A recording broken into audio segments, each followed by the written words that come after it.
जब मैं उठा तो मैंने खुद को एक अरबपति विलन बॉस के रूप में पाया। लेकिन इससे पहले कि मैं इस अपार संपत्ति का आनंद ले पाता, विलन सिस्टम ने मुझ पर ठंडे पानी की एक बाल्टी डाल दी। मेजबान की नियति का पता लगाते हुए सिस्टम ने बताया कि तुम नायक के लिए एक सीढ़ी बनोगे, क्योंकि तुम अपने मंदबुद्धि बेटे को जरूरत से ज्यादा सुरक्षा देते हो और अंततः एक पुल के नीचे तड़प तड़प कर मरोगे। ये सुनकर मैंने अस्पताल के बिस्तर की ओर देखा, जहां वह बेवकूफ बेटा अभी भी चिल्ला रहा था। मेरा बाप चिंतन है। मैंने उसे 2 थप्पड़ जड़े, जिससे पूरा कमरा सन्न रह गया। आपने चिन परिवार को पूरी तरह से अपमानित किया है, विद्रोही बेटे को थप्पड़ मारा और कथानक बदल दिया। इनाम: दिव्य विष चिकित्सक तकनीक। ऐसा अच्छा सौदा देखकर अपने बेटे की ओर मेरी दृष्टि और भी उत्साही हो गई। अभी कुछ मिनट पहले जब मैं इस शरीर में आया और स्थिति स्पष्ट की, तो अगली पंक्ति में बैठे ड्राइवर ली झुन ने धीरे से मुझे याद दिलाया, बॉस, हम शंघाई अस्पताल पहुंच गए हैं। मैंने ऊपर देखा तो उसके सिर के ऊपर नीले रंग का टेक्स्ट तैर रहा था, वफादारी 90%। अच्छा आदमी है, आखिरकार कोई तो भरोसेमंद मिला। मूल कहानी के अनुसार यह ली झुन मेरे लिए गोली खाकर मरा था। कार के बाहर काले सूट में 4 हट्टे कट्टे आदमी एक कतार में खड़े थे, जिनके चेहरे पर कत्ल का इरादा साफ झलक रहा था। राहगीरों ने फुसफुसाते हुए देखा, वह किन समूह के राष्ट्रपति चिन्ह हैं। वह टीवी की तुलना में असलियत में और भी प्रभावशाली दिखते हैं। मैंने सुना है कि उनके बेटे को पीटा गया और अस्पताल में भर्ती कराया गया। वह जरूर मिलने आए होंगे। बिना किसी भाव के मैं ईर्ष्या और विस्मय भरी निगाहों के बीच वीआईपी इमारत की ओर चल पड़ा। जैसे ही मैं वार्ड के दरवाजे पर पहुंचा, मुझे अंदर से सुअर जैसी चीखें सुनाई दी। ये बहुत दर्द कर रहा है, मानो या न मानो मैं अपने पिता से कहकर तुम्हारे पूरे परिवार को नौकरी से निकलवा दूंगा। क्या तुम जानते हो मेरे पिता कौन है? किंतन। पूरे कोमिंग शहर को उनका चेहरा देखना पड़ता है। तुमने मेरे सिर का एक बाल भी छूने की हिम्मत की तो तुम यहां फिर कभी काम नहीं कर पाओगे।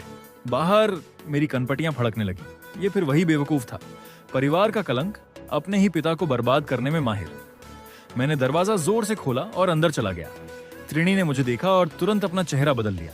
उसका चेहरा नाक और आंसुओं से सना हुआ था। पिताजी, आपको मेरा बदला लेना होगा। उस देहाती ने मेरा पैर तोड़ दिया। मैं उसे काट कर कुत्तों को खिलाना चाहता हूं।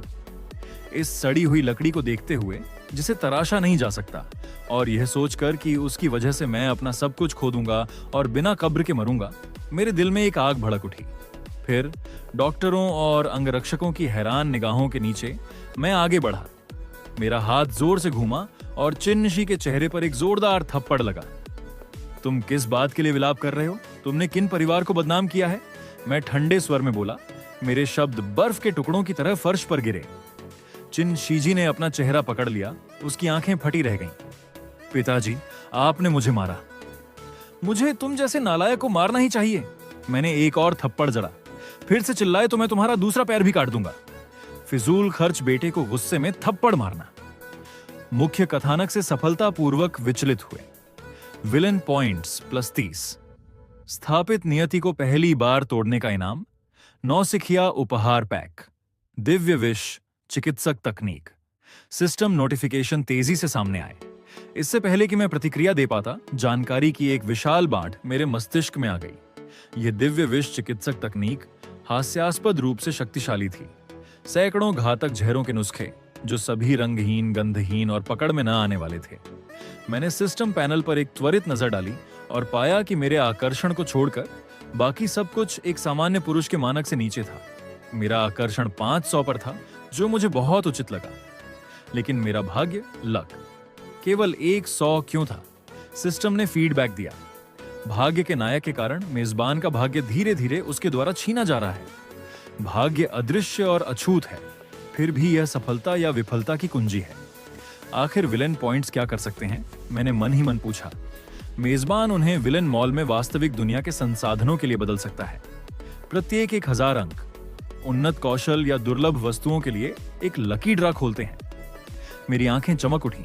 वहां वास्तव में एक मॉल बटन था। अंदर क्लिक करने पर सबसे प्रमुख चीज नकद विनिमय थी।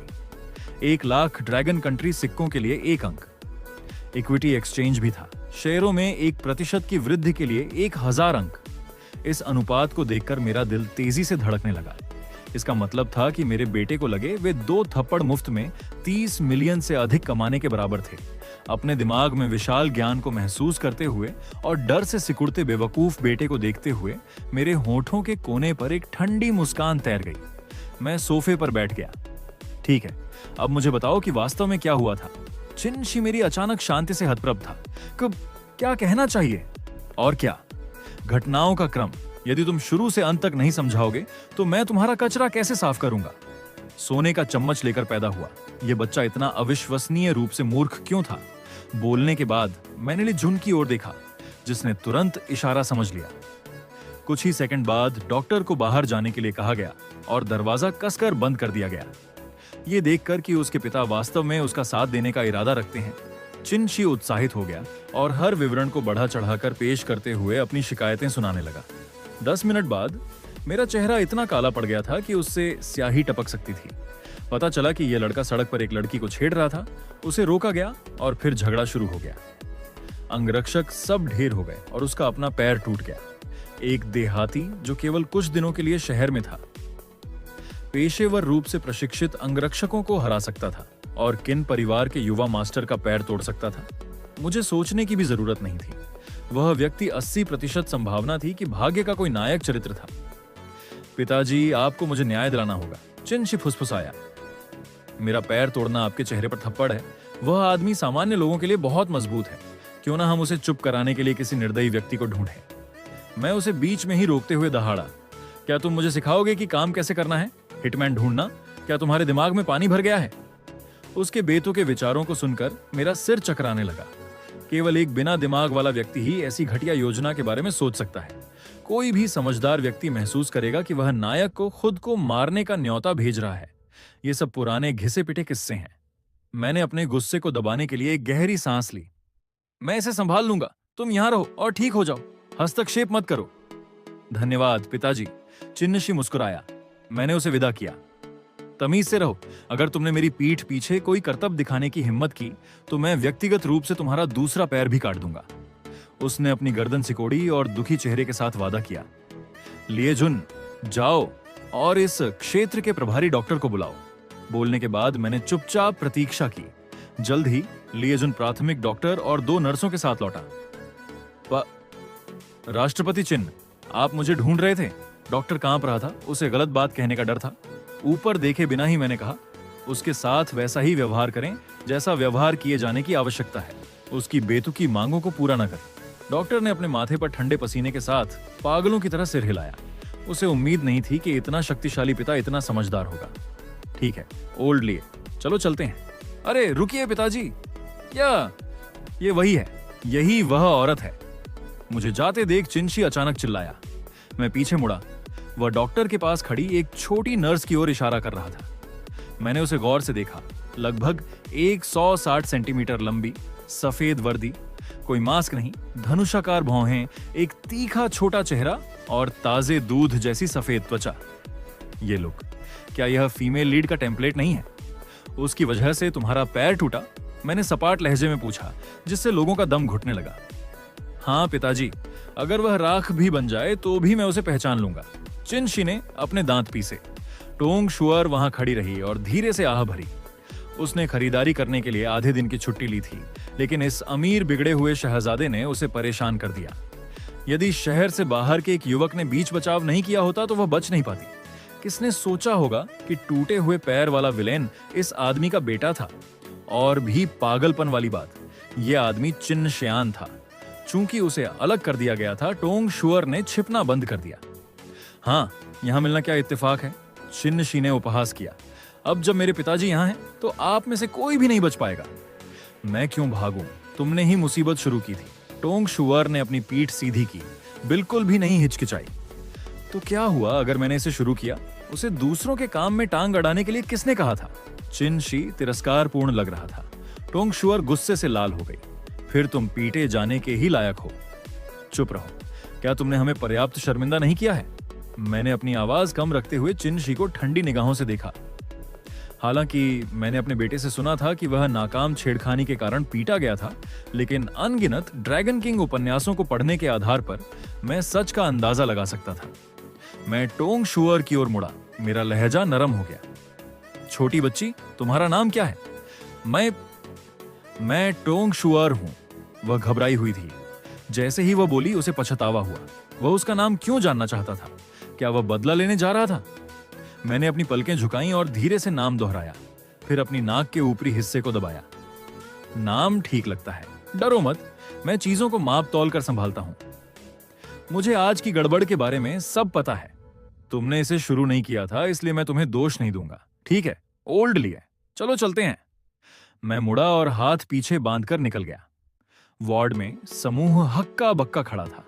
चिंशी पीछे से गुस्से में उबल रहा था, मन ही मन अपने पिता को डरपोक कह रहा था।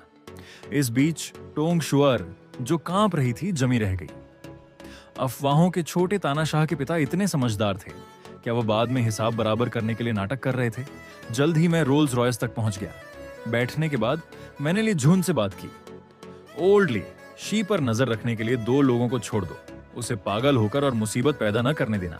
साथ ही उस बच्चे की जांच करो जिसने मुक्के चलाए थे, और टोंग शुआर की पारिवारिक पृष्ठभूमि का पता लगाओ। सब कुछ पता करो। लिझुन ने पलकें झपकाईं, फिर सिर हिलाया। समझ गया, राष्ट्रपति चिन्ह, मैं तुरंत इसकी व्यवस्था करूंगा। उसने अपना फोन निकाला। जब वह व्यस्त था, मेरे कान में एक ठंडी आवाज गूंजी। विद्रोही बेटे को सफलतापूर्वक दबाया। कथानक विचलन हुआ। Villain points +10। Female lead Tong शुआर की मेजबान के प्रति नकारात्मक धारणा में सुधार हुआ। भाग्य रेखा में थोड़ा व्यवधान। Villain points +300। खोए हुए भाग्य के 10 अंक बरामद। क्या सिर्फ कुछ शब्द कहने से अंक मिलते हैं? मैंने अपना गुण पैनल, एट्रीब्यूट पैनल खोला। भाग्य के 10 अंकों को छोड़कर बाकी सब अभी भी कमजोर स्तर पर था। सिस्टम, क्या इन मूल्यों को बढ़ाया जा सकता है? सिस्टम ने निष्पक्ष रूप से उत्तर दिया, भाग्य केवल नायक से छीना जा सकता है। जब आपका मूल्य उनके मूल्य से दोगुना हो जाएगा तो आप लक्ष्य को सीधे मिटा सकते हैं। समझ गया। बाकी सबके बारे में क्या? जैसे शारीरिक आंकड़े, आकर्षण। मेजबान खुद को मजबूत करने के लिए मॉल की वस्तुओं से विनिमय करने के लिए विलन पॉइंट्स का उपयोग कर सकता है। मेरी आंखें चमक उठी। मैंने इंटरफेस को स्क्रॉल किया। 1000 वर्षीय लिंगजी 500 अंक, फाउंडेशन पिल 1000 अंक। सभी पौराणिक चीजें, लेकिन कीमतें डरावनी थीं। मैंने अभी के लिए रुकने का फैसला किया। एक बड़े लकी ड्रा के लिए 1000 अंक बचाना अधिक लागत प्रभावी था। राष्ट्रपति चिन्ह, जिस बच्चे ने यह किया है उसकी अभी भी जांच की जा रही है, लेकिन टोंग शुआर की तरफ की स्थिति स्पष्ट है। उस शाम माउंट ली की तलहटी में एक एकांत विला में लिए जुन ने एक फाइल सौंपी। मैंने इसे जल्दी से स्कैन किया। पैसा वाकई बोलता है। टोंग शुआर एक साधारण पृष्ठभूमि वाली एक प्रशिक्षु डॉक्टर थी। जैसा कि अपेक्षित था, यह वही है, मैं बुदबुदाया। राष्ट्रपति चिन्ह, क्या टोंग शुआर के साथ कोई समस्या है? लिए झून भ्रमित था। कुछ नहीं, तुम्हारे लिए समझना मुश्किल होगा। मैंने उसे विदा किया। जाओ आराम करो, अगर कुछ हुआ तो मैं तुम्हें बुलाऊंगा। उसके विशाल बैठक कक्ष से जाने के बाद मैं सोफे पर गिर गया। तो वह फीमेल लीड्स में से एक है। शहरी सत्ता की कल्पनाओं में कभी भी सिर्फ एक नायिका नहीं होती। रिकॉर्ड से पता चला कि टोंग शुआर का परिवार पारंपरिक चीनी चिकित्सा TCM चिकित्सकों की एक कतार थी। उसके दादा कुमिंग शहर में प्रसिद्ध थे। इसने पुष्टि कर दी। मेल लीड पहाड़ी गांव के दिव्य डॉक्टर वाले रास्ते पर चल रहा था। क्लासिक कहानी, रिश्तेदारों को खोजने या सगाई तोड़ने के लिए पहाड़ों से नीचे आना और रास्ते में किसी सुंदरी को बचाना। कोई आश्चर्य नहीं कि सिस्टम ने मुझे विष चिकित्सक तकनीक दी। यह मुझे चिकित्सा मुकाबले के लिए तैयार कर रहा था। दिलचस्प है, मैं मुस्कुराया। केवल उसका नजरिया बदलने से 300 अंक मिले। अगर मैं वास्तव में उसे जीत गया तो क्या होगा? इस बीच झिंघाई अस्पताल में टोंग शुआर काम से छुट्टी पा चुकी थी और थका हुआ महसूस कर रही थी। शाओलिन, जाओ थोड़ा पानी उबालो, शाओ शुआर जल्द ही यहां होगी। टोंग परिवार के TCM क्लिनिक के अंदर पुराने डॉक्टर टोंग डेक्सुआन अपनी कुर्सी पर बैठे थे। जैसे ही टोंग शुआर ने कार खड़ी की, उसने अपने दादाजी का असामान्य रूप से गर्मजोशी भरा अभिवादन सुना। कौन आया है? उसने अपनी गति धीमी की और अंदर झांका। खुद को परेशान न करें, मुझे कोई जल्दी नहीं है, एक युवक की आवाज आई। लापरवाह लेकिन अजीब तरह से परिचित टोंग शुआर का दिल धड़क उठा। वह अंदर दौड़ी। बैठक में 2 लोग बैठे थे, प्रसिद्ध टोंग डेक्सुआन और एक साधारण कपड़े पहने युवक जो शीशम की कुर्सी पर ऐसे लेटा था जैसे उसके शरीर में हड्डियां ही ना हो। शाओ शुआर घर आ गई है, आओ दादाजी एक दोस्त से मिलवाएंगे, ये लिंग फोंग है। वह इससे पहले कि बूढ़ा अपनी बात पूरी कर पाता, उनकी नजरें मिली। ये तुम हो बहन, हमारा सच में भाग्य जुड़ा है। टोंग शुअर स्तब्ध थी, जबकि लिंगफोंग शरारत से मुस्कुराया। टोंग डेक्सुआन ने भ्रमित होकर बारी बारी से दोनों की ओर देखा। तुम दोनों पहले से ही एक दूसरे को जानते हो? टोंग शुअर ने अपना बैग पकड़ा और अपने दादाजी को कोने में ले गई। दादाजी, वो यहाँ क्यों है? उसने परिचय को नजरअंदाज किया और लड़के को घूरने लगी। शाओ फोंग एक पुराने उपकारी की संतान है। वह पहाड़ से नीचे आया है और कुछ दिनों के लिए हमारे साथ रह रहा है। क्या कुछ गलत है? सब कुछ गलत है। टोंग शुअर ने सुबह की घटनाओं को विस्तार से समझाया। क्या यह सच है? टोंग डेक्सुआन की दाढ़ी कांपने लगी। इस लड़के ने वास्तव में किन परिवार के बेटे को अपाहिज बना दिया? मैंने इसे अपनी आंखों से देखा है। टोंग शुअर ने सोफे की ओर इशारा किया। बूढ़े ने लिंगफोंग की ओर देखा, जिसने अपनी पलकें भी नहीं झपकाईं। पूछने की जरूरत नहीं है, मैंने सब सुन लिया। हाँ, मैंने चिनशी का पैर तोड़ दिया। अब हम क्या करने जा रहे हैं? टोंग डेक्सुआन के पैर कमजोर हो गए। शाओ फोंग, किन परिवार कोई मजाक नहीं है। मुझे डर है कि मैं तुम्हारी रक्षा नहीं कर पाऊंगा। शायद तुम्हें छिपने के लिए कूमिंग छोड़ देना चाहिए। लिंगफोंग ने उपहास किया। ओल्ड टोंग, आप बहुत चिंता करते हैं। वह सिर्फ एक फिजूल खर्च है जो केवल खाना पीना और जुआ खेलना जानता है। भले ही किन परिवार शक्तिशाली हो, वे मेरा एक बाल भी बांका नहीं कर सकते। अगर वे आते हैं तो मैं आपको इसमें शामिल नहीं करूंगा। उसका अर्थ स्पष्ट था। किन परिवार उसकी नजर में तुच्छ था। वह मुख्य रूप से अपनी तयशुदा शादी से मंगेतर को खोजने के लिए पहाड़ से नीचे आया था। वह किसी मामूली बात की वजह से भागने वाला नहीं था। टोंग शुअर घबराहट की शिकार थी। वह नहीं जानती थी कि लिंगफोंग कितना मजबूत था। उसे बस इतना पता था कि यह मुसीबत उसी की वजह से हुई थी। यदि किन परिवार ने उसका पीछा किया तो टोंग परिवार सबसे पहले भुगतेगा। शाम 7 बजे ठीक, मैं माउंट ली विला के हॉल में खड़ा था, एक विशाल घर में, बिल्कुल अकेला। ऐसा लग रहा था जैसे किसी मकबरे की रखवाली कर रहा हूं। अचानक मेरा फोन बजा। राष्ट्रपति चिन लेजुन की आवाज आई। जिस व्यक्ति ने युवा मास्टर को चोट पहुंचाई थी वह मिल गया है। शाओयू ने उसे टोंग डेक्सुआन के क्लिनिक में बूढ़े के साथ हंसते और बातें करते देखा। मुझे पता है। मेरा स्वर सपाट था। क्या मुझे शाओयू से और भाइयों को बुलाने और उसे पकड़ने के लिए कहना चाहिए? लिजुन ने ठंडे स्वर में पूछा। नहीं, बिल्कुल नहीं। मैंने उसे तुरंत रोक दिया। वह आदमी अंगरक्षकों को ढेर कर सकता था। वह कोई साधारण व्यक्ति नहीं था। अधिक आदमियों से मदद नहीं मिलने वाली थी। मैं उसकी पटखड़ा का पालन नहीं कर सकता था। उसे संभालना मुश्किल है। अब तुरंत पुलिस को फोन करो। क्या पुलिस को बुलाएं? लिजुन दंग रह गया। उसका मुंह खुला रह गया। हाँ, रिपोर्ट करो, मैंने शांति से कहा। हम कानून का पालन करने वाले नागरिक हैं। मेरे बेटे का पैर टूट गया है। रिपोर्ट करने में क्या गलत है? अपने भ्रम के बावजूद लाइजुन ने बात मानने के लिए फोन काट दिया। दूसरी तरफ डायरेक्टर जांग जेन को जब यह खबर मिली तो वह सन्न रह गए। उन्होंने तुरंत अपनी टीम इकट्ठी की। डायरेक्टर, क्या हुआ? ऑफिसर लू रुओकी ने अपनी वर्दी में तेज दिखते हुए पूछा। बड़ी खबर, किंतन के बेटे का आज सुबह पैर तोड़ दिया गया। संदिग्ध की पहचान हो गई है। एक टीम ले जाओ और उसे पकड़ लो। क्या ऐसा कुछ हुआ? मैं मिशन पूरा करूंगी। लू रुओकी निकल पड़ी। इसी बीच मेरे दिमाग में एक आवाज गूंजी। मेजबान ने पटखटा का पालन नहीं किया। मूल विकास को बाधित किया। भाग्य के 30 अंक बरामद। Villain points plus 80। कुल अंक पहुंच गए। लकी ड्रा अनलॉक करें। स्किल ड्रा करो। मैंने सोचा। ड्राइंग पूरी हुई। मेजबान को 10 साल की आंतरिक मार्शल आर्ट नींव प्राप्त करने पर बधाई। मैं दंग रह गया। आज के समय में कोई सच में आंतरिक शक्ति, इंटरनल पावर का अभ्यास करता था। बिल्कुल मेजबान, जब नायक लोगों को ठीक करता है तो वह इसी पर निर्भर रहता है। ठीक है, नायक वास्तव में एक धोखेबाज है, मैंने सोचा। क्लेम। अगले ही पल मेरे नाभि से गर्मी की एक लहर निकली जो मेरे अंगों में दौड़ गई। दावा सफल। आंतरिक शक्ति संचार। हड्डियां +2, आत्मा +5, जीवन शक्ति +30। मेरी मांसपेशियां फड़कने लगी। मेरी ताकत काफी अधिक थी। सबसे महत्वपूर्ण बात यह थी कि मैं अब कमजोर नहीं था। ठीक है, मेरा जहर का अध्ययन मुझे याद आया। मैंने बटलर फोंग के लिए घंटी बजाई। 50 के दशक के फोंगडे प्रकट हुए। युवा मास्टर, आपके आदेश। मैंने उसकी वफादारी 91% पर देखी। मैंने एक सूची लिखी। इन चीजों को जल्द से जल्द तैयार करो। बटलर का चेहरा सफेद पड़ गया। चांदी की सुइयां, कनखजूरे का जहर, बिच्छू का जहर, सांप के दांत। युवा मास्टर, ये सुइयां तो ठीक हैं, लेकिन बाकी जानलेवा हैं। पूछो मत, मेरे अपने उपयोग हैं। वह झुका और चला गया। मैं वापस सोफे पर गिर गया। ये चीजें अब मेरे लिए सिर्फ दैनिक आपूर्ति थीं। मुझे थोड़ा बोरियत महसूस हुई। चलो कुछ मजा ढूंढते हैं। उसी समय टोंग परिवार के पड़ोस के बाहर पुलिस की लाइटें चमक उठी। लिंग फोंग बाहर निकल रहा था जब उसका सामना लू रुओकी से हुआ। उसकी आंखें चमक उठी। सुंदर, रुओकी ने अपनी भौहें सिकोड़ी। वह फोटो से बिल्कुल मेल खाता था।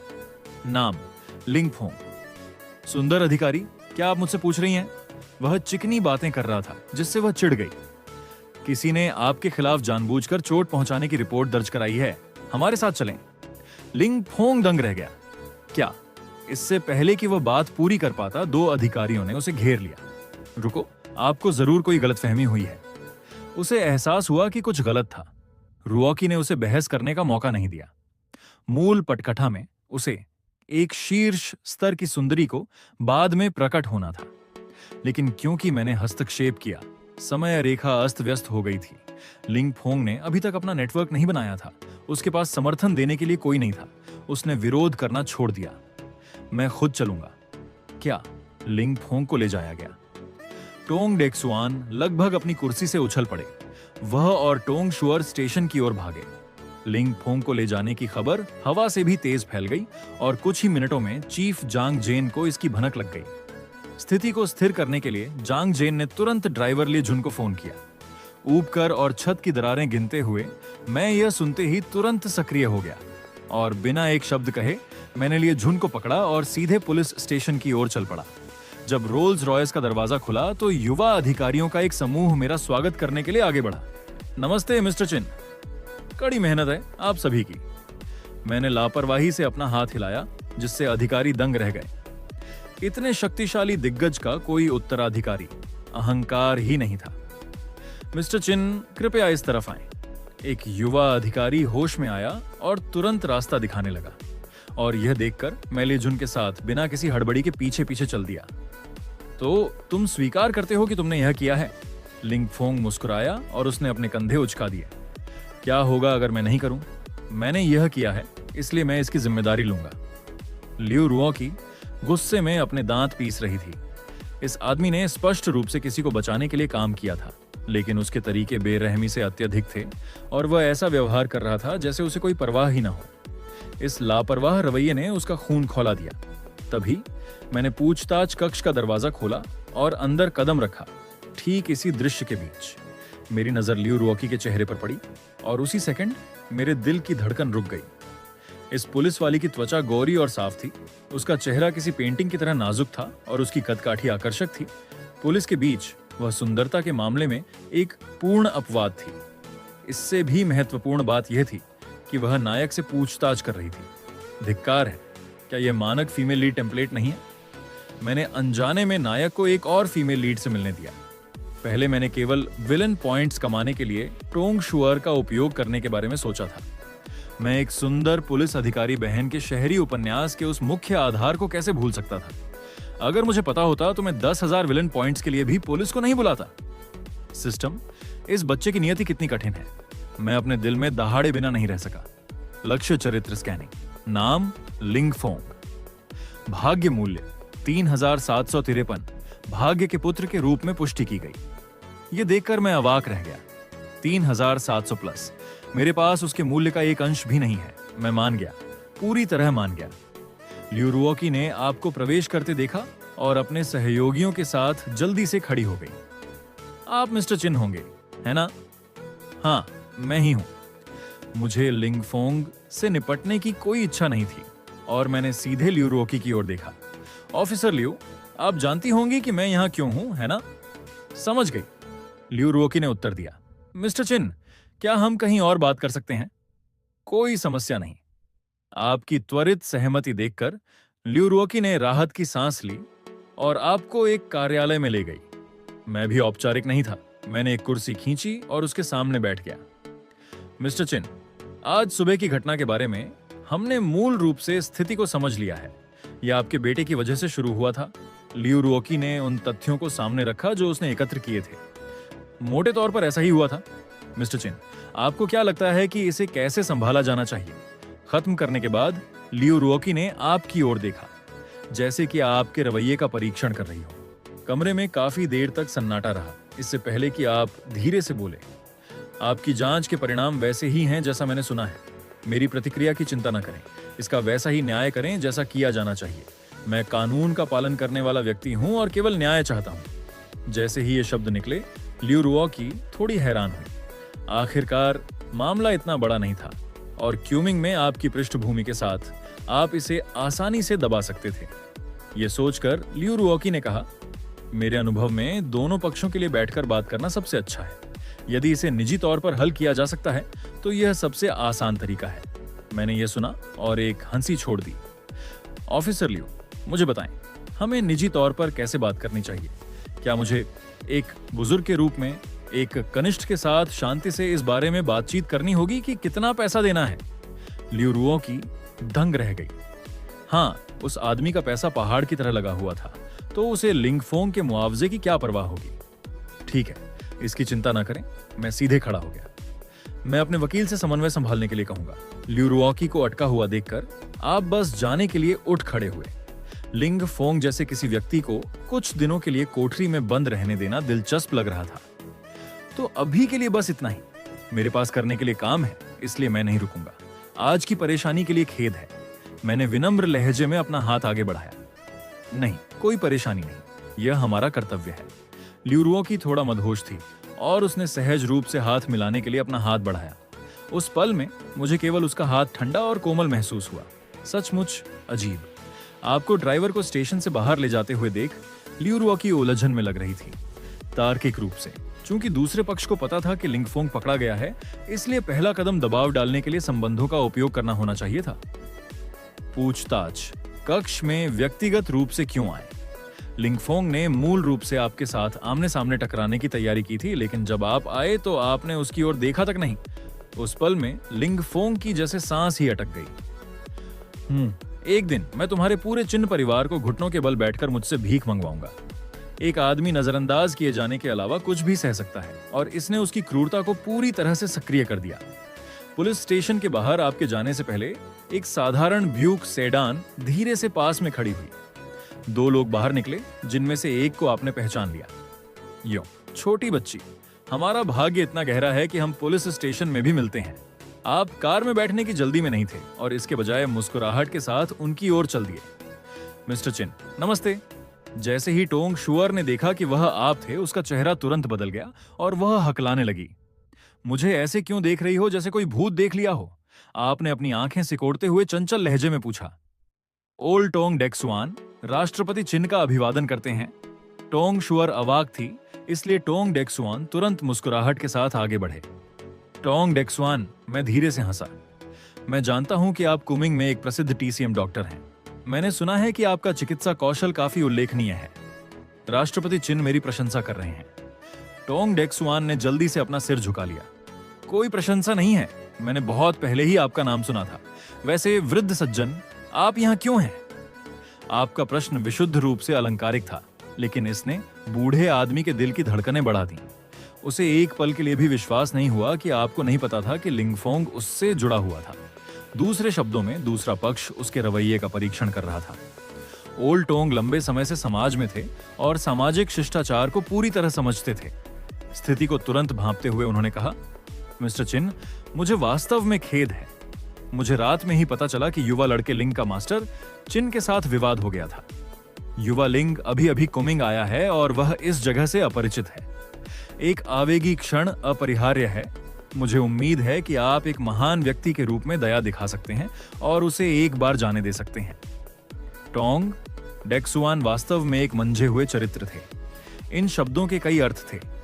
पहले यह कहना कि उन्हें रात में ही पता चला, उन्होंने खुद को साथी होने के आरोप से मुक्त कर लिया। फिर यह कहना कि लिंगफोंग अभी आया है। यह संकेत दिया कि रिश्ता गहरा नहीं था, बस एक पुरानी जान पहचान थी। वह स्पष्ट रूप से उपकार मांग रहे थे, फिर भी वह विनम्र दिखाई दे रहे थे, जैसे समर्पण कर रहे हों। उन्होंने एक रेखा खींच दी और किसी भी पक्ष को नाराज करने से बच गए। एक तीर से 3 निशाने। मैं हंसा। ओल्ड मिस्टर टोंग, मैं आपकी बातों को नहीं समझ पा रहा हूं। मैं चिंत्यान केवल एक कर्तव्यनिष्ठ व्यवसायी हूं। चूंकि इस बार मुझे पीटा गया है, इसलिए मैं केवल पुलिस को बुला सकता हूं। आप मुझसे दया दिखाने के लिए कहते हैं, लेकिन एक कानून का पालन करने वाले नागरिक के रूप में मुझे सार्वजनिक मामलों में हस्तक्षेप करने का अधिकार कहां से मिलता है? लेकिन आपको चिंता करने की जरूरत नहीं है। जिसकी गलती होगी वही इसे भुगतेगा। ये मामला मेरे बेटे से शुरू हुआ था, इसलिए मैं किसी के साथ गलत नहीं करूंगा और न ही दूसरों पर अपना गुस्सा निकालूंगा। जहां तक मेरे बेटे और उस लिंगफोंग के बीच विवाद का सवाल है, मुझे विश्वास है कि पुलिस साथी इसे निष्पक्ष रूप से संभालेंगे। क्या आप सहमत नहीं हैं? आपकी बातों ने टोंग डेक सुआन को अवाक कर दिया। ये देखकर मैंने अपना हाथ हिलाया और सुझाव दिया, ठीक है, मुझे काम है, आप अपना समय लें। बोलने के बाद आपने उन्हें सिर हिलाकर इशारा किया, मुड़े और रोल्स रॉयस की पिछली सीट पर बैठ गए। ये क्रिया बहुत सटीक थी और इसने बहस की कोई गुंजाइश नहीं छोड़ी। केवल किसी ने वह ठंडी मुस्कान नहीं देखी जो दरवाजा बंद करने से पहले आपके होठों के कोने पर उभरी थी। बड़ी चीजों को छोटा और छोटी चीजों को गायब कर देना। ओल्ड टोंग बहुत भोले थे। आखिरकार इस आदमी को अंदर भेजने के बाद मैं उसे इतनी आसानी से बाहर कैसे आने दे सकता था? ओल्ड लिए डोंग झोंगछू को फोन करो, ये मामला उसे सौंप दो और इस बच्चे को अंदर भेजने का रास्ता निकालो। समझ गया, राष्ट्रपति चिन्ह। हालांकि ओल्ड लिए इस बात को लेकर उलझन में था कि बॉस आधिकारिक प्रक्रियाओं का उपयोग करने पर क्यों अड़े थे, लेकिन संदेश जल्दी से डोंग झोंगछू को भेज दिया गया। कहानी सुनने के बाद उसने अपनी जांघ थपथपाई और कहा, लिंगफोंग निश्चित रूप से इस बिग हाउस जाने वाला है। हालांकि चिनशी का पहले हमला करना गलत था, लेकिन लिंगफोंग का कॉम्बो बहुत बेरहम था। कोई बस मुक्का चलाता है और आप मुड़कर उसे कई मीटर दूर लात मार देते हैं।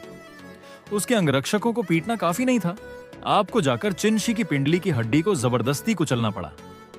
इस फिनिशिंग मूव ने स्पष्ट रूप से बाहर निकलने का कोई रास्ता नहीं छोड़ा था। सबूत बिल्कुल सामने थे, हर बिंदु एक नस पर चोट कर रहा था। अगर उसे अभी भी जेल नहीं भेजा जा सका तो वास्तव में मुझे इस व्यवसाय में नहीं होना चाहिए। आप रात 9 बजे घर लौटे और इससे पहले कि आप सोफे को छू पाते, दरवाजे की घंटी बज उठी। फिर बटलर फोंक की आवाज आई, युवा मास्टर, मिस मू आई हैं। ये सुनकर मैंने भौहें सिकोड़ी। उसे अंदर लाओ। मुदाई सधे हुए कदमों के साथ अंदर आई। वह चिन त्यान की निजी सचिव थी, जिसका नाम मुरोंगदाई था, लेकिन आमतौर पर उसे मुदाई कहा जाता था। उसके काले बाल एक जूड़े में बंधे थे। उसने काले फ्रेम वाला चश्मा, सफेद शर्ट के साथ काली स्कर्ट, रेशमी मोजे और ऊंची एड़ी के जूते पहने थे। वह हवा की गति से चलती थी। वह सम्मानजनक लहजे में लिविंग रूम में खड़ी हो गई। मैंने उसे स्कैन किया और सपाट लहजे में कहा, बैठो। मूल मालिक की पत्नी के जाने के बाद उसकी कुछ महिला विश्वास पात्र थीं, लेकिन मुदई उनमें से कभी नहीं थी। क्या वह पर्याप्त सुंदर नहीं थी? नहीं। मुख्य बात यह थी कि यह महिला सक्षम थी। कंपनी उसके बिना नहीं चल सकती थी, चाहे चिन त्यान कितना भी अहंकारी क्यों ना हो। वह अस्थायी आनंद के लिए ऐसे स्तंभ को नष्ट नहीं करता। प्रेसिडेंट चिन, मैं कल की दिनचर्या और हाल के काम पर आपके साथ चर्चा करूंगी। मैंने सिर हिलाया। आज के लिए निर्धारित उच्च स्तरीय बैठक युवा मास्टर के मामले के कारण स्थगित कर दी गई थी। इसे कल सुबह 10 बजे कर दिया गया है। साथ ही सु ग्रुप के प्रेसिडेंट सु ने चिन और सु परिवारों के बीच सहयोग के विवरण पर चर्चा करने के लिए कल शाम 5 बजे दिहाओ होटल में आपके साथ डिनर का समय लिया है। ये यात्रा कार्यक्रम है। क्या आप एक नजर देखना चाहते हैं? उसने एक कागज थमाते हुए कहा। मैंने उसे हटा दिया। जरूरत नहीं है, बस इसे ठीक से व्यवस्थित करो। ठीक है प्रेसिडेंट चिन, यहाँ शियांग रियल एस्टेट के प्रोजेक्ट डेटा भी हैं। इसके बाद वह जाने से पहले लगभग 1 घंटे तक काम की प्रगति के बारे में बोलती रही। अगली सुबह जल्दी समय के माध्यम से यात्रा करने के बाद मैंने आखिरकार सीईओ जीवन के अपने पहले दिन का अंत किया। मैं समय पर कंपनी में उपस्थित हुआ, कचरा साफ करने के लिए तैयार। इस बीच लिंगफोंग ने पुलिस स्टेशन में 1 रात बिताई थी। ये सुनकर कि वह जेल जा सकता है, वह मौके पर ही दंग रह गया। डोंग झोंगछू सुबह जल्दी पहुंचे और उनके 2 आरोपों की घोषणा की, अत्यधिक आत्मरक्षा और जानबूझकर चोट पहुंचाना। संयुक्त रूप से कम 2 या 3 साल होगा। लिंगफोंग की आंखें ठंडी हो गईं और उसके दिल में चिन्ह परिवार के खिलाफ खून का बदला दर्ज हो गया। लेकिन वह कितनी भी नफरत क्यों ना करे, उसे बाहर निकलने का कोई रास्ता नहीं सूझ रहा था। छोटे भाई लिंग, मुझे वास्तव में खेद है। टोंग डेक सुआन अपराध बोध से भरे थे। ये वास्तव में आपकी गलती नहीं है, मैंने बस स्थिति को स्पष्ट रूप से नहीं देखा। लिंगफोंग हल्के से बोला, लेकिन वह दिल से नाखुश था। चिन परिवार चाहता है कि मैं जेल जाऊं। ऐसा नहीं होगा। जैसे ही शब्द उसके मुंह से निकले, उसका दिमाग कई विकल्पों पर दौड़ने लगा। लिंगफोंग की आंखों में बदलाव देखकर टोंग डेक सुआन ने तुरंत प्रतिक्रिया दी। छोटे भाई लिंग, जब तक आप कहेंगे मैं टोंग डेक सुआन, कभी मना नहीं करूंगा। लिंग फोंग वापस सामान्य हुआ और मुस्कुराया। सच में कुछ ऐसा है जो मुझे आपसे करवाने की जरूरत है। टोंग डेक सुआन ने आश्चर्य में भौहें उठाई। इससे पहले कि वह पूछ पाता, लिंग फोंग ने हाथ बढ़ाया और अपने गले से एक जेड पेंडेंट पन्ना लटकन उतार दिया। इसे किसी व्यक्ति को देने में मेरी मदद करें। डिंग। नायक पर सफलतापूर्वक आरोप लगाया गया। लघु कथानक समायोजन प्रभावी। Villain points plus 300। भाग्य मूल्य 20 अंक वापस प्राप्त किए। मैंने सिस्टम प्रॉम्प्ट पर नजर डाली और थोड़ा भौहें सिकोड़ी। केवल 300। पुलिस को कॉल करने पर 800 अंक मिले थे। इस बार वकील का उपयोग करने पर केवल इतना ही मिला। मैंने अपना सिर हिलाया और इस पर विचार करने की जहमत नहीं उठाई। वैसे भी ये चीजें मेरे नियंत्रण में नहीं थीं। बस आगे बढ़ते रहो। इस समय आप सुंदर सचिव मुदाई के साथ कंपनी की ओर जा रहे थे। आप कठोर चेहरे के साथ आंखें सामने रखकर चल रहे थे, जबकि मुदाई आपके बगल में फाइल बैग पकड़े हुए चल रही थी और आज की बैठक में निपटाए जाने वाले मामलों की लगातार रिपोर्ट दे रही थी। बोलते समय वह कभी कभी अपने बगल वाले आदमी को देखती थी। एक सीधा कद, क्रूरता और संयम वाला चेहरा जो उसके द्वारा देखे गए किसी भी आदमी से अलग था। उसके दिल में यह एकदम सही पुरुष का खाका था। दुर्भाग्य से उसकी अपनी पृष्ठभूमि साधारण थी, ऐसे शीर्ष टाइकून से 10,000 मीटर दूर। वह लगाव केवल उसके दिल में ही दबा रह सकता था। इसके सपने देखने की भी हिम्मत नहीं थी। यूं, दूसरे भाई तुम आखिरकार आ गए। चिन्ह मुख्यालय की 88वीं मंजिल पर लिफ्ट एक सूट पहने हुए आदमी के सामने खुली, जो मीटिंग रूम के दरवाजे पर खड़ा था। उसके बाल पीछे की ओर चिपके हुए थे और उसने मुस्कुराहट के साथ अभिवादन किया। चिन परिवार के 4 बच्चे थे, जो सभी बहुत अलग थे। सबसे बड़ा चिनजियांग, जिसने 10 से अधिक वर्षों तक सेना में सेवा की थी। उसका स्वभाव शांत था, उसे व्यवसाय पसंद नहीं था और वह शांति के लिए कुछ स्टार होटल प्रबंधित करता था। तीसरा चिनवू, जो अपने नाम के अनुरूप था, पूरे दिन मार्शल आर्ट का दीवाना रहता था। उग्र व्यक्तित्व के साथ जिम, मार्शल आर्ट हॉल और नाइट क्लब संभालता था। चौथी बहन चिन युआन एक शक्तिशाली महिला थी, जो एक शीर्ष विदेशी विश्वविद्यालय से मास्टर डिग्री के साथ लौटी थी और कुशलता के साथ परिवार के सभी महिला उपभोक्ता ब्रांडों का प्रबंधन करती थी। और मैं दूसरा था, जिसमें बचपन से ही अविश्वसनीय व्यावसायिक प्रतिभा थी। पुराने आदमी ने सभी मुख्य उद्योगों को मुझे सौंप दिया। अब कोई पूछ सकता है, क्या अन्य भाई बहन ईर्ष्या नहीं करेंगे? ये बिल्कुल असंभव है। उपन्यास के सिद्धांतों के अनुसार विलेन परिवारों में एक सामान्य विशेषता होती है। वे लोहे की बाल्टी की तरह एकजुट होते हैं। एक को मारो और पूरा परिवार बाहर आ जाता है। एक को घायल करो और पूरा कबीला क्रोधित हो जाता है। यह मानक संरचना है। तीसरे भाई, तुम यहाँ क्यों हो? तुम्हें शादी का निमंत्रण देने के लिए। चिनवू ने लापरवाही से एक सोने का ठप्पा लगा कार्ड निकाला। मैं आधे महीने में शादी कर रहा हूं। दूसरे भाई, तुम्हें वहां होना ही चाहिए। मैं इसे पारिवारिक रात्रि भोज के लिए बचाना चाहता था, लेकिन मुझे डर था कि तुम भूल जाओगे। शादी? मैं थोड़ा स्तब्ध था। इतनी अचानक? अचानक कैसे? मैं 38 साल का हूं। क्या शादी करना जल्दबाजी माना जाता है?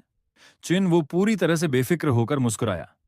ठीक है दूसरे भाई, तुम्हें भी कड़ी मेहनत करने की जरूरत है। ये कहते हुए उसकी नजर तुम्हारे बगल में मुदाई पर गई। मैं तुम्हारी और मिस मू की शादी की शराब पीने का इंतजार कर रहा हूं। मैं मौके पर ही दंग रह गया। मेरा चेहरा सपाट था। मुदाई का चेहरा तुरंत लाल हो गया। उसके कानों से जैसे धुआं निकल रहा था। क्या तुम गंभीर हो सकते हो? मैं वापस सामान्य हुआ और उसे घूरा। यह आदमी लगभग 40 साल का था और फिर भी सारा दिन मुझे चिढ़ाता रहता था। चिन्वू हंसा और मेज थपथपाई। उसे बहुत अच्छा महसूस हो रहा था। दोनों ने थोड़ी और बातचीत की और फिर चिन्वू ने शादी का निमंत्रण तुम्हारे हाथ में थमा दिया और बिना खाना खाए ही चला गया। एक बार जब चिन्वू चला गया तो चिन समूह की उच्च स्तरीय नियमित बैठक तुरंत शुरू हो गई। मेज लोगों से भरी थी, सभी कंपनी के मुख्य सदस्य। नीचे के समूह को चुपचाप मुझे सुनते हुए देखकर मुझे पूर्णता का एहसास हुआ। बैठक में कोई जटिल प्रक्रिया नहीं थी, बस यह कि जमीन का कौन सा टुकड़ा मंजूरी में अटका है, किस परियोजना में अतिरिक्त निवेश की आवश्यकता है या किस संबंध को सुधारने की जरूरत है। मूल मालिक की स्मृति और कमियों को भरने के लिए मुदाई की मदद के साथ इन चीजों को संभालना आसान था। लेकिन जो मैंने नोटिस नहीं किया वह यह था कि चिनवू के उल्लेख के बाद से मुदाई बैठक के दौरान कभी-कभी अपने चश्मे के माध्यम से उसे देखती थी। शाम 3 बजे चिन के सुहवेली में परिवार के मुखिया सुजेन्यांग गहरे माथे के साथ लिविंग रूम में खड़े थे। सोफे पर अपने बूढ़े पिता को भ्रम के साथ देख रहे थे। पिताजी, इस जेड पेंडेंट के मालिक की पृष्ठभूमि क्या है? क्या यह वास्तव में इसके लायक है? उसके लिए चिन्ह परिवार को नाराज करना, ये इसके लायक है या नहीं, ये कहना मेरा काम नहीं है। ओल्ड मास्टर सू ने धीरे से अपने हाथ में जेड पेंडेंट को घुमाया। उस चीज का आकार अजीब था और वह उसकी चाल को नहीं देख पा रहा था। उसकी आवाज धीमी थी लेकिन निर्विवाद।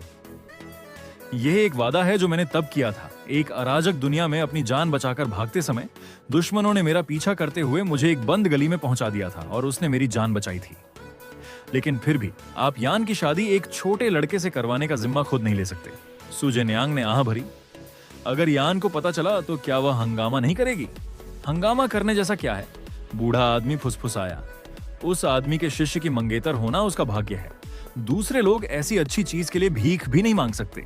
उसके पास शिकायत करने के लिए क्या है? दादाजी, पिताजी, आप किस बारे में बात कर रहे हैं? एक स्पष्ट और सुंदर आवाज अचानक सुनाई दी जिसने बहस को तोड़ दिया। हल्के नीले रंग की पोशाक में एक आकृति शान से अंदर आई। सुयान, सू जेनयांग की इकलौती बेटी, 24 साल की, 1.65 मीटर लंबी, सीधे काले बाल जो स्वाभाविक रूप से उसके कंधों पर गिर रहे थे। उस ठंडे दोष रहित चेहरे के साथ वह इतनी सुंदर थी कि कोई नजर नहीं हटा सकता था। यान, तुम यहाँ क्यों हो? दरवाजे पर सुयान को देखकर सू जेनयांग ठिठक गया। उसका चेहरा थोड़ा गर्म महसूस हो रहा था। वह और बूढ़ा आदमी जो कह रहे थे वह कुछ ऐसा था जिसका उसने उससे बिल्कुल भी जिक्र नहीं किया था। मैं यहाँ एक दस्तावेज में छोड़ गई थी, बस उसे लेने आई हूं। सुयान सपाट लहजे में बोली। उसकी नजर अपने पिता की ओर मुड़ी। पिताजी, मैंने अभी आपको मंगेतर के बारे में कुछ कहते सुना। यह सुनने में अजीब लगता है। सू जेनयांग और भी असहज महसूस करने लगा। अनजाने में अपनी पैंट रगड़ने लगा। तुम कुछ समय के लिए छिप सकते हो लेकिन हमेशा के लिए नहीं। जब उसने सुन ही लिया है तो साफ बता दो। ओल्ड मास्टर सू ने अपना हाथ हिलाया। उनका लहजा काफी सख्त था। एक आइस ब्यूटी यानी बर्फीली सुंदरी के साथ बचपन की शादी की व्यवस्था करना एक घिसा पिटा कथानक है, लेकिन नियमों के अनुसार यह ठंडी महिला सेयो निश्चित रूप से इसे स्वीकार नहीं करेगी। इसके बाद बूढ़ा आदमी नायक को कंपनी में काम पर रखवाएगा, जिसे ड्राइवर या व्यक्तिगत अंगरक्षक के रूप में व्यवस्थित किया जाएगा। फिर नायक अपने कौशल पर भरोसा करते हुए उसे कई बार खतरे से बचाएगा और वह बर्फ का पहाड़ स्वाभाविक रूप से एक गर्म झरने में पिघल जाएगा। निश्चित रूप से। जैसे ही सुयान ने इसके बारे में सुना वह तुरंत क्रोधित हो गई। मैं शादी नहीं करूंगी। बोलने के बाद उसने फाइलें पकड़ी और मुड़कर चली गई। दरवाजा धड़ाम से बंद हुआ। ओल्ड मास्टर सू ने आह भरी और सू जेनयांग केवल कड़वी मुस्कान के साथ अपना सिर हिला सका। हालांकि बूढ़ा आदमी अपने दिल में जानता था कि कुछ समय बाद उसकी पोती निश्चित रूप से उस लड़के के वश में हो जाएगी। मुदाई, वर्तमान में कंपनी की किताबों में कितना नकद उपलब्ध है? खाने पर व्यापार की बात करना कई लोगों के लिए आम है, इसलिए चिन और सू परिवारों के बीच बैठक मुदाई ने शाम 5 बजे तय की थी। लगभग 6 बिलियन। मैंने अपनी ठुड्डी रगड़ी और सिर हिलाया। काफी है। क्या प्रेसिडेंट चिन को पैसों की जरूरत है? अगर जरूरत हो तो मैं अभी आवंटित कर सकती हूँ। नहीं, बस यूं ही पूछ रहा था। थोड़ी देर में बैठक की तैयारी करो। आपके लिए पारिवारिक व्यवसाय की रक्षा करना ही पर्याप्त था। अन्य उद्यमों के साथ परेशान क्यों होना? अन्य व्यवसाय चाहे कितने भी तेज क्यों ना हो, वे नायक को फंसाने से तेज नहीं हो सकते थे। शाम 5 बजे मैं मुदाई को लेकर सीधे दिहाव होटल पहुंचा। जैसे ही हम दरवाजे पर पहुंचे, सूट पहने एक आदमी जल्दी से आगे आया। नमस्ते प्रेसिडेंट चिन, मैं यहाँ का मैनेजर हूँ, उपनाम गोंग। प्रेसिडेंट सू पहले से ही निजी कमरे में आपका इंतजार कर रहे हैं। रास्ता दिखाओ। गलियारे से चलते हुए समूह जल्द ही तियानझा निजी कमरे में पहुंचा। हाँ, प्रेसिडेंट चिन यहाँ है। कृपया अंदर आएं, कृपया अंदर आएं। नमस्ते अंकल चिन। यो, क्या यह यान लड़की नहीं है? मैंने उसे स्कैन किया और सोचा, ओ मेरे भगवान, तुम बहुत लंबी हो गई हो, मुझे तुम्हें गले लगाने दो। ये शब्द लगभग फिसल ही गए थे, लेकिन सौभाग्य से आपने जल्दी प्रतिक्रिया दी और उन्हें वापस निगल लिया। दोनों परिवार कोमिंग के शीर्ष टाइकून थे और स्वाभाविक रूप से एक दूसरे को जानते थे। रिश्ता बहुत गहरा नहीं था लेकिन बुरा भी नहीं था। सुपरिवार का मुख्य व्यवसाय घरेलू उपकरण निर्माण था, जो उद्योग में प्रसिद्ध था। यह संयुक्त प्रयास जमीन के एक टुकड़े को लेकर था जो थोड़ा उलझा हुआ था। सुपरिवार रियल एस्टेट को नहीं छूता था और उनका पैसा मूल रूप से उपकरणों में लगा हुआ था, लेकिन उनके संबंध व्यापक थे। इसलिए चिन और सुपरिवार की योजना उस जमीन को हासिल करने और चिन परिवार को इसे विकसित करने देने की थी। सु परिवार पैसा नहीं लगाएगा, केवल लाभांश लेगा। ड्राइवर और अंगरक्षक के अलावा सु परिवार 3 लोगों को लाया था, सु जेन्यांग, उनकी बेटी सुयान और एक महिला सचिव। जब मैंने पहली बार सुयान को देखा तो मैं एक पल के लिए दंग रह गया। ये लड़की वास्तव में त्रुटिहीन थी, हड़ताली रूप से सुंदर, लेकिन उसकी नजर सर्दियों की झील की तरह ठंडी थी। एक विशिष्ट हाई कोल्ड बॉस का एहसास। पहले एक कमजोर नर्स थी, एक गुस्सैल पुलिस वाली, और अब एक बर्फीली सुंदरी। क्या वह भी फीमेल लीड्स में से एक हो सकती है? नायक के साथ फीमेल लीड का रिश्ता जुड़ने से पहले भाग्य विलेन की ओर स्थानांतरित नहीं होगा। वह बिल्कुल एक साधारण व्यक्ति की तरह दिखती है, इसलिए आप सीधे यह माप नहीं सकते थे कि फीमेल लीड कौन थी और केवल अनुमान लगा सकते थे। वर्तमान में सुयान वैसी ही लग रही थी, लेकिन आप इसकी गारंटी देने की हिम्मत नहीं कर सकते थे। दोनों बॉस एक दूसरे का विनम्रतापूर्वक अभिवादन कर रहे थे, जबकि जो लोग वास्तव में विवरणों पर चर्चा कर रहे थे वे मोदाई और लियूटोंग नाम की सचिव थीं।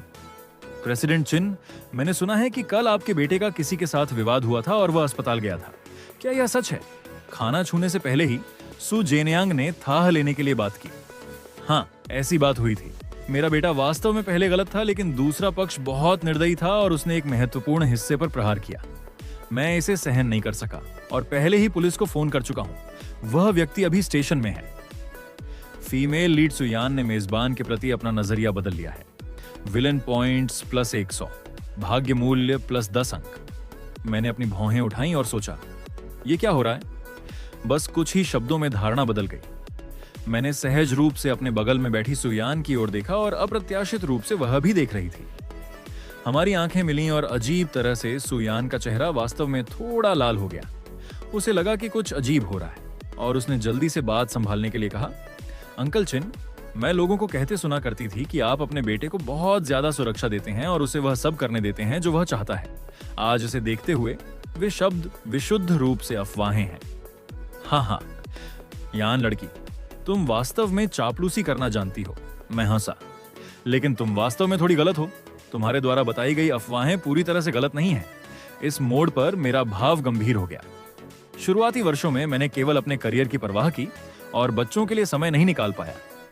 शिग्गी के वर्तमान गुस्से का आधे से ज्यादा हिस्सा मेरे लाड़ प्यार की वजह से बिगड़ा हुआ है, लेकिन हाल के वर्षों में मुझे भी समझ आ गया है। मैं भविष्य में निश्चित रूप से उसे सख्ती से अनुशासित करूंगा और उसे फिर कभी ऐसी मुसीबत खड़ी नहीं करने दूंगा। मैं ईमानदारी से बोला, जबकि मन ही मन सोच रहा था कि क्या यह लहर और अधिक विलन पॉइंट्स बटोर सकती है।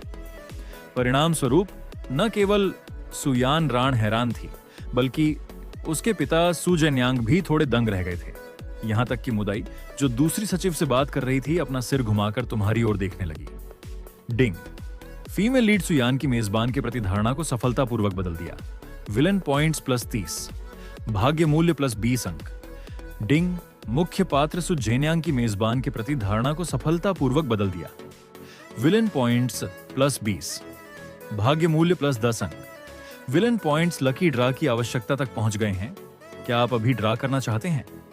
मैं वास्तव में ड्रा कर सकता हूं। रुको, सु जेन्यांग भी एक प्रमुख पात्र में गिना जाता है। उसकी स्थिति कैसी है? सिस्टम में मुख्य पात्र की फिगर। शब्दों ने सब कुछ स्पष्ट कर दिया तो आपका दिल दहल गया। वह संभवतः उस प्रकार का चरित्र है जिसने मूल कथानक में लिंग फोंग की मदद की होती। ऐसे मुख्य पात्रों के लिए भी जब तक मैं उनके प्रति अपनी धारणा बदलता हूं, वे मुझे संसाधन वापस दे सकते हैं। यह सोचकर मैंने लगभग मेज ठोक दी।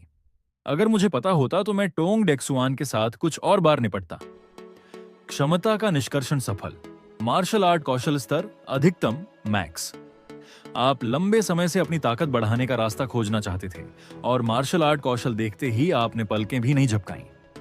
मौके पर पुष्टि करने और अधिकतम स्तर के मार्शल आर्ट कौशल प्राप्त करने के बाद बहुत सारी चीजें अचानक आपके सिर में भर गईं। वर्तमान में आप उस समय की तुलना में बहुत अधिक मजबूत हैं, जब आप केवल आंख बंद करके आंतरिक ऊर्जा जमा करना जानते थे।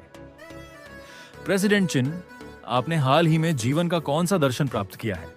हम इतने समय से नहीं मिले हैं और आपका स्वभाव ही अलग लग रहा है। सु जेन्यांग ने वेटर द्वारा अभी लाई गई शराब ली और व्यक्तिगत रूप से मैं से आपके लिए रोमना की का एक गिलास डाला। यह देखकर मैंने हाथ उठाया और बिना किसी हिचकिचाहट के उसे ले लिया। दोनों ने एक छोटा घूंट लिया और थोड़ी देर बातचीत की। एक बार जब सभी व्यंजन परोस दिए गए तो सु जेन्यांग ने आखिरकार अपना कांटा नीचे रखा और अपना स्वर बदल दिया। सच कहूं तो प्रेसिडेंट चिन, आज सहयोग पर चर्चा करने के अलावा मेरा एक छोटा सा अनुरोध है। मैं आपसे एक उपकार मांगना चाहता हूं। जैसे ही ये शब्द निकले, मुझे पहले से ही पता था कि क्या होने वाला है। सीधे बोलो, मुझे घुमा फिराकर बात करना नापसंद है। सु जेन्यांग वास्तव में दंग रह गया। हाँ, चूंकि आप इतने स्पष्टवादी हैं, इसलिए मैं इसे छिपाऊंगा नहीं। सच कहूं तो उस लिंगफोंग का, जिसका कल आपके बेटे के साथ विवाद हुआ था, मेरे सुपरिवार के साथ कुछ संबंध है। जैसे ही वह बोला, उसने आपके चेहरे पर झांका, ये देखते हुए कि आपकी कोई खास प्रतिक्रिया नहीं हुई। उसने आगे कहा, क्या मैं आपसे इसे जाने देने के लिए कह सकता हूं? इस मामले को आगे न बढ़ाएं ताकि वह बच्चा जेल की आपदा से बच सके। निश्चित रूप से वह लिंगफोंग के लिए ही आया था। हालांकि सिस्टम के पुरस्कारों ने पहले ही संकेत दे दिया था कि सु जेन्यांग एक प्रमुख पात्र था, लेकिन मुझे उम्मीद नहीं थी कि यह आदमी लिंगफोंग की रक्षा के लिए व्यक्तिगत रूप से अपना सिर झुकाएगा और मुझसे भीख मांगेगा। वह लिंगफोंग अभी कितने दिनों से कुमिंग में है? उसने इतनी जल्दी सुपरिवार के बड़े पेड़ पर कैसे चढ़ाई कर ली? विशिष्ट नायक की नियति। वह जहां भी जाता है उसका एक सहारा होता है और उसका भाग्य अविश्वसनीय रूप से कठिन होता है। अगर यह पुराना चिन्ह त्यान होता तो शायद वह इन बातों से बहक गया होता। आपने धीरे से बोलने से पहले कुछ सेकंड के लिए विचार करने का नाटक किया।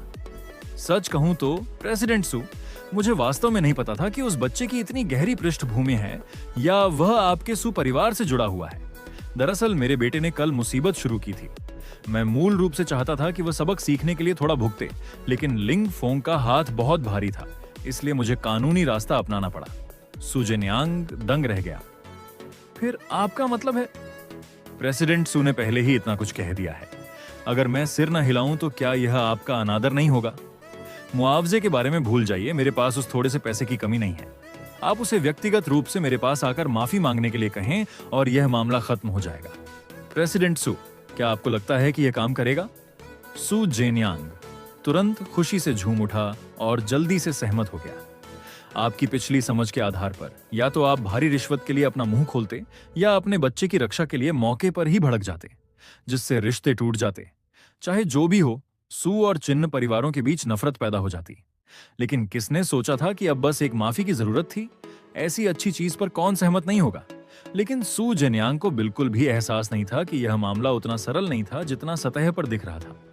शुरुआत के लिए लिंगफोंग का सिर झुकाना और गलती मानना लगभग एक असंभव कार्य है। क्या आपने कभी किसी उपन्यास में नायक को विलेन से माफी मांगते देखा है? अगर नायक इतना डरपोक होता तो प्रशंसक सबसे पहले शिकायत करते।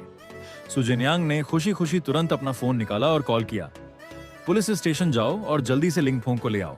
बस इतना कहो कि मामला सुलझ गया है। और आप भी बहुत स्पष्ट और निर्णायक थे। मुड़कर रिली झुन को फोन किया और उसे मामले की जांच रोकने के लिए डोंग झोंग छू को सूचित करने के लिए कहा। आपके एक शब्द पर डोंग झोंग छू ने तुरंत टीम वापस बुला ली और चला गया। पुलिस स्टेशन में ल्यू रुओकी आखिरकार राहत की सांस ले सकी। उसे डर था कि चिन परिवार अड्डा रहेगा, जिससे जांचकर्ताओं का जीवन हर दिन सिरदर्द बन जाएगा। इस क्षण पुलिस स्टेशन के प्रवेश द्वार पर लिंगफोंग एक निश्चिंत चेहरे के साथ धीरे धीरे बाहर निकला। वह जेड पेंडेंट जो उस बूढ़े आदमी ने जाने से पहले मुझे दिया था काफी उपयोगी है। चिन्ह परिवार बस ऐसा ही है। चलो, प्रेसिडेंट सुधियाओ होटल में इंतजार कर रहे हैं, ड्राइवर ने ठंडे चेहरे के साथ याद दिलाया। ठीक है, आ रहा हूं, लिंगफोंग ने मुस्कुराहट के साथ जवाब दिया। जाने से पहले उसने स्टेशन के प्रवेश द्वार की ओर पीछे मुड़कर देखा। उसे थोड़ा पछतावा हुआ कि उसे ल्यूरुकी के सामने अपना जलवा दिखाने, एक्ट कूल का मौका नहीं मिला। लेकिन अभी यह महत्वपूर्ण नहीं था। अपनी मंगेतर से मिलना ही असली काम था। आधे घंटे बाद दिहाओ होटल में आप सभी अपना खाना खत्म कर चुके थे और एयर कंडीशनिंग में खाली बातचीत कर रहे थे। लिंगफोंग ने ड्राइवर के नेतृत्व में दरवाजा धक्का देकर खोला। जैसे ही उसने प्रवेश किया, उसकी आंखों ने कमरे को स्कैन किया। सुंदरियों में से एक भी कम नहीं थी। हालांकि जब उसकी नजर सुयान रान पर पड़ी तो उसे तुरंत जवाब मिल गया। उसने वास्तव में उम्मीद नहीं की थी कि इतनी खूबसूरत महिला उसकी मंगेतर होगी। मेरे भगवान, ये चेहरा चिन त्यान के पास खड़ी मुदाई से बिल्कुल भी कम नहीं है। पहाड़ से नीचे आना सार्थक रहा। तुम लिंगफोंग हो। उस व्यक्ति को प्रवेश करते देखकर सु जेन्यांग ने तुरंत एक बड़े बुजुर्ग का भाव अपना लिया। लिंगफोंग एक सम्मानजनक दृष्टिकोण के साथ थोड़ा झुका। नमस्ते अंकल सु। ये देखकर कि बच्चा लोगों को पहचानता है और अपने शिष्टाचार जानता है, सु जेन्यांग ने बड़े संतोष के साथ सिर हिलाया। उसने अपने बगल वाली खाली सीट की ओर इशारा किया। बैठो। लिंगफोंग ने मना नहीं किया और वहीं बैठ गया। सबसे पहले मैं तुम्हें मिलवा दूं, ये प्रेसिडेंट चिन है। तुम शायद मिले होगे। मिले हैं, बेशक हम मिले हैं। लिंगफोंग ने थोड़े व्यंग्य के साथ अपने होठों को सिकोड़ा। अगर उनके बेटे की आंखों में रोशनी की कमी नहीं होती तो क्या मैं कोठरी में बंद होता? जैसे ही ये शब्द निकले, आपके अलावा सुयान और मुदाई सहित सभी का चेहरा बदल गया। क्या ये आदमी मानसिक रूप से विकलांग है? वह दो दिग्गजों के सामने चिन तियान के बेटे को कचरा, ट्रैश कहने की हिम्मत करता है। यह न केवल चिन तियान के चेहरे पर थप्पड़ मारना है, बल्कि यह सु जेन्यांग के चेहरे पर भी चोट करना है। सु जेन्यांग ने आपकी ओर झांका और पाया कि आप अभी तक भड़के नहीं हैं, इसलिए वह जल्दी से बात संभालने के लिए आगे आया। लिंगफोंग, क्या तुम जानते हो कि तुम क्या बकवास कह रहे हो? लिंगफोंग ने महसूस किया कि माहौल गलत था, लेकिन फिर भी उसने अपने शब्द वापस नहीं लिए। अंकल सु, मैं निश्चित रूप से जानता हूं कि मैं क्या कह रहा हूं। उसके बेटे ने सार्वजनिक रूप से एक गुंडे की तरह व्यवहार किया और मुझे मारना चाहता था। सिर्फ इसलिए अकड़ रहा था क्योंकि उसके पास अंगरक्षक है। अगर मैंने जल्दी प्रतिक्रिया नहीं दी होती तो अस्पताल में लेटने वाला मैं होता। इस बार आपके बोलने से पहले ही सु जेन्यांग ने मेज थपथपाई और खड़ा हो गया। तुम वास्तव में कानून विहीन हो। क्या किन परिवार का युवा मास्टर कोई ऐसा व्यक्ति है जिसकी तुम यहां आलोचना करो? अब जाओ और तुरंत प्रेसिडेंट चिन से माफी मांगो, या मैं सु जेन्यांग आज अपना चेहरा फाड़ दूंगा और किसी का भी अंत अच्छा नहीं होगा। लिंगफोंग के अहंकारी रूप को देखकर सु यान ने अपनी भौहें सिकोड़ी और उसका दिल आधा ठंडा हो गया। वह आपकी ओर झांके बिना नहीं रह सकी। लिंगफोंग जैसे गर्म मिजाज वाले व्यक्ति की तुलना में चुपचाप बैठे अंकल चिन स्थिर और विश्वसनीय लग रहे थे। यह वह आदमी है जो किसी भी स्थिति को संभाल सकता है। लिंगफोंग ने तिरस्कार के साथ चिन तियान की ओर देखा। क्षमा करें अंकल सु, मुझे इस बार आपका उपकार याद रहेगा, लेकिन जहां तक मेरा सिर झुकाने और गलती मानने की बात है, मैं ऐसा नहीं कर सकता। शब्द पत्थर की तरह सख्त थे, जिसमें बदलाव की कोई गुंजाइश नहीं थी। तुम कमीने, तुम बस कानून विहीन हो। मुझे वास्तव में प्रेसिडेंट चिन से तुम्हें जाने देने की भीख नहीं मांगनी चाहिए थी। सु जेन्यांग की आवाज गुस्से से कांप रही थी और उसने एक गाली भी बुदबुदा दी। और यही तक यह वीडियो समाप्त होता है। अगर इसमें अच्छे खासे व्यूज आ जाते हैं तो मैं अगला पार्ट इसका तुरंत ही डाल दूंगा। तो आप लोग वीडियो को हाइप जरूर कर देना, क्योंकि इससे हमें बहुत ज्यादा मोटिवेट मिलता है। तो आप सभी भाई लोगों से मिलते हैं अगले वीडियो में। तब तक के लिए बाय बाय।